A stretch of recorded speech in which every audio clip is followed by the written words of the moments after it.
Says Halacha Yomi, page 401.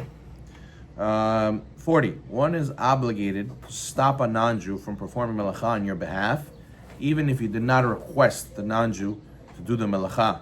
However, if the non-Jew is performing Melacha with his own belongings, you're not obligated to stop him from doing so. But one is not allowed to benefit from this Melacha on Shabbat. So we said, you're not allowed to tell non-Jews to do Melacha for you on Shabbat. We said, you're not allowed to benefit from Melacha that non-Jews do for you on Shabbat. And now we're teaching you another Halacha, you have to even protest. Right? So let's say a non-Jew is going to turn on the light in the dark room where you wouldn't be able to sit and read otherwise. Excuse me. So now, not just can you not tell him to turn on the light, not just can you not benefit from the light, you even have to protest him and say, stop, don't turn on the light for us. 41. It is permitted to allow a non-Jew to perform Melacha for his own purposes, even though the Melacha is done in the Jew's home. It's where he's doing it for you.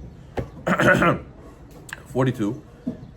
Even though one generally must stop a non-Jew from performing Melacha on Shabbat on one's behalf, one does not have to stop the non-Jew if he's doing something permitted on Shabbat with the intention to prepare an item for the weekday. However, it's prohibited to initially ask him to do so. So let's say he's putting away dishes in a place where it's supposed to be during the week. He's putting away the Shabbat dishes, Shabbat tables, he's putting away stuff preparing for the week. So that itself is not a Melacha per se. It's just we wouldn't be able to do that because we can't prepare for after Shabbat. But if he does it, we don't protest him. But you're not allowed to tell him on purpose, but we don't. If he does it, we don't protest him. Right?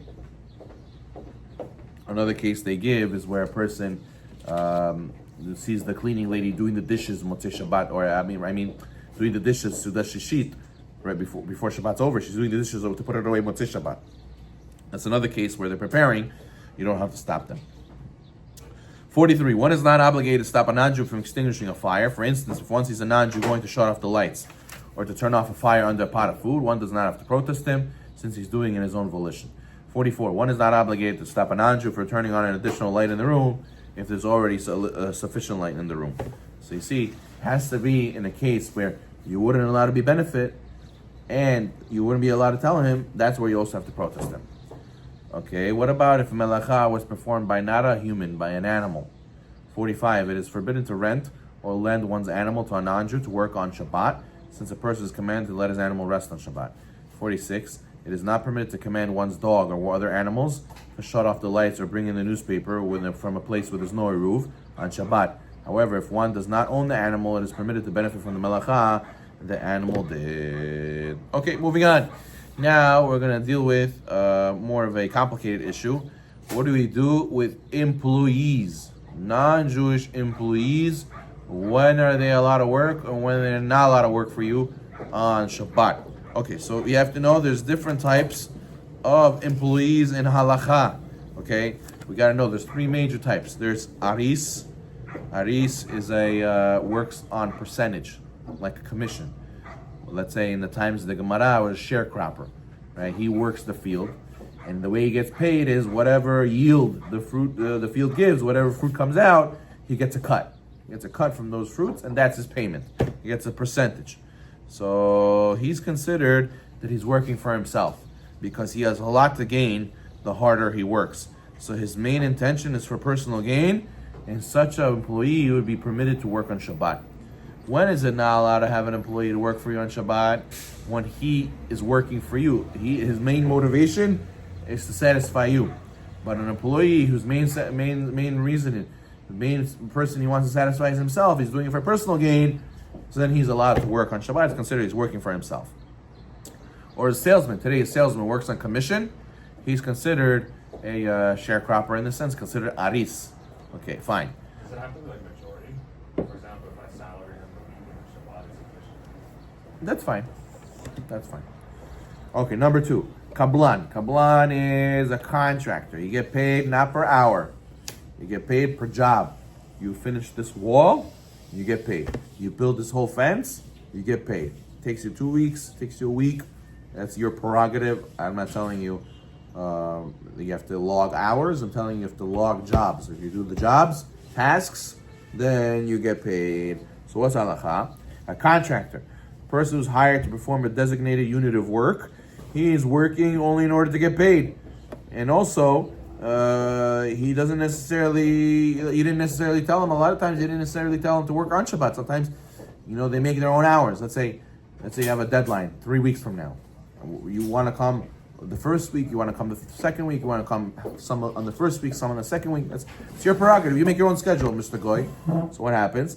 Over there, we permitted to work on Shabbat also, this Goy, for you. Let's say an architect, a tailor, a dry cleaner, an accountant, all these situations, they're paying a flat rate for the job they accomplish. Doesn't matter for the time.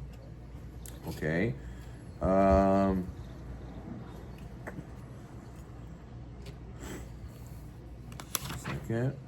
Okay. Let's say you want to have a kabbalan. Okay? You want to have a kabbalan work for you on Shabbat. You're building a house, B'ezrat Hashem, right? A lot of these guys, they worked kabbalan. They work as contractors, right? You don't pay them per hour, you pay them per job, right? So I say, I want you to build my driveway, right? So how much you charge for driveways? We charge $5,000, let's say, I don't know, for driveways. Okay, when you gonna get it done? I'm a busy guy, don't worry. In 1 month, it'll be done. I can't tell you exactly which days I'm coming. I'm gonna come one of these days, and in the month, slowly, I'll do it. I'll get it done. So pay me that $5,000. Give me deposit now. I finish the job. You give me the rest of the money, and we'll work like that. So what happens? Number one, the kabbalan must be doing the work for himself and not for the Jew. Therefore, it is only permitted if he was promised a significant payment before Shabbat. Okay. So it has to be that you spoke before. It can't be that, let's say, you saw the landscapers, right? And you didn't hire them before. You saw them on Shabbat. You say, oh, come, amigo, do my house also on Shabbat. You can't do that. You got to already speak about the sum before Shabbat. B, one may not instruct the kabbalan to specifically work on Shabbat. You cannot tell the contractor, and I want you to come on Saturdays. If he comes on Saturdays by himself, that's his issue. I cannot tell him, you must be here Saturdays. I don't want to miss one day of the week. You got to be every day of the week, and including Sabbath. You can't do that. If he wants him to work on Shabbat, it must be his own decision to do so. One may not hire him for a job that can be only done on Shabbat, even if you don't directly tell him to work on Shabbat. C, he may not perform work on the property of a Jew. You hear this? So that onlookers will not conclude that he was hired specifically to work on Sabbath. See this? So the guys are doing the driveway, they're doing the walls, they're doing the fence, they're doing the yard, they're doing the house. They come on Shabbat, they're making, and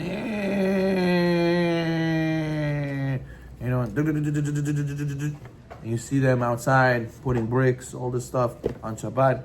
How can you do this? The owner will tell you, no, they're kabbalan, they're contractors, I'm not paying them per hour. This kind of employee, mojna, it's allowed to work on Shabbat.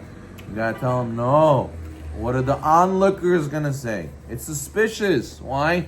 People are gonna say that you hired him to work on Shabbat. But really, the halacha is that he didn't tell him to come on Shabbat. That guy came by himself to work on Shabbat.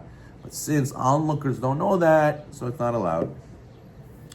Likewise, he may not work in a place that's open to the public view, such as a construction site.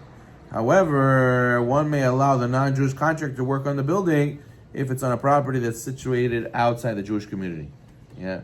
So let's say your building that you need to go to work on is in a place where there's no Jews whatsoever. No Jew will see what's happening, and you don't tell him to work on Shabbat, then you will be allowed to let him work on construction outside in the public on Shabbat, because there's no Jews there. But in a Jewish community, Jewish neighborhood, a lot of people building houses, and they want the guy to work on Shabbat. You can't tell him to work on Shabbat. Even when he works on Shabbat by himself, it cannot be that he's standing outside working.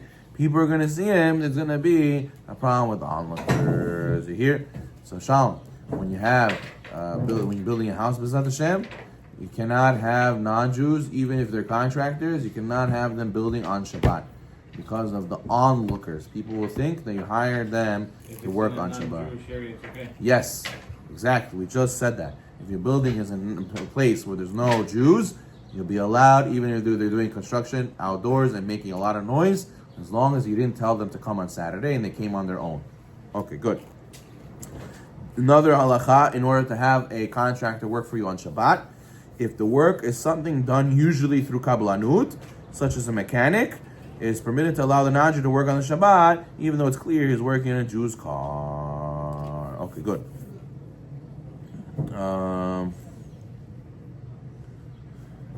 That's like on a contract basis, Yeah. not daily, hourly. Hourly is never allowed to work on Shabbat for you. Okay. Contractor by job, by task, you're allowed to hire him. You have to, not specify that he has to work on Saturday. You're not allowed to do that. Even if he does work on Saturday, it has to be on his own volition. It has to be he wants to. And another halacha is that he cannot work in a Jewish neighborhood out in the open. Because then if the onlookers will be suspicious, if they think it's Hilul Shabbat, and they won't know that you made this contract in advance and you didn't stipulate him for to work on Shabbat. It also ruins the environment of Shabbat. You know, you're walking outside on Shabbat and you're and I see these guys, they want to check on their sites. They come into the site on Shabbat. Hey guys, what about this? Hey, come here. You see, you got to cut the stone out. What are you doing? You left this behind. He's telling them what to do on Shabbat. He's doing telling Goyim what to do on Shabbat. So it's not right. It's not right. Okay, fine.